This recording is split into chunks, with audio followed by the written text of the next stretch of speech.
Did you know that there is a particular place on Earth that God seems to be really fond of? That's right, an everyday place with streets and buildings and people. Not a metaphor or a hypothetical, a geographical location. And it's called Jerusalem. Over the years, all sorts of wars have broken out around Jerusalem, and many terrible things have happened to this city.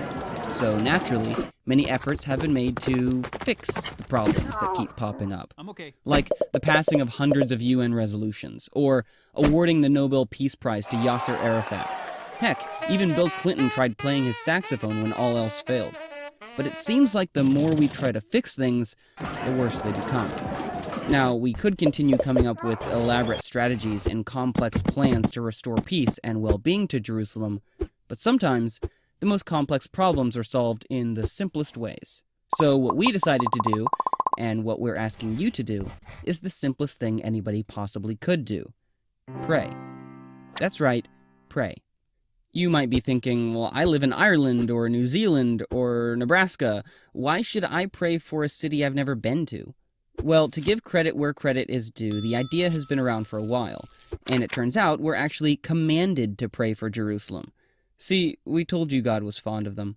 And then there's always the possibility that praying for peace and goodwill is always the right thing to do. Now, we thought that praying for the peace of Jerusalem might sound complicated or like a lot of work, so we had the bright idea of starting small and keeping it super simple. What if we began by praying on one day every year? Just one. Sort of how we in America eat turkey the fourth Thursday of every November, or how Canadians celebrate their national animal on Beaver Day, the last Friday in February. What if we prayed for the peace of Jerusalem the first Sunday of every October, just making it a part of our prayer service that week?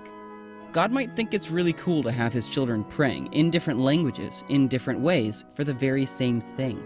And while some remain skeptical that prayer makes a difference, hundreds of thousands have already committed to pray for the peace of Jerusalem this one day a year. Who knows? Maybe prayer will remind us that we're not in charge of the world to begin with. Or maybe prayer will move God's heart to do something wonderful in Jerusalem. Or maybe, just maybe, prayer will change us. Let's find out.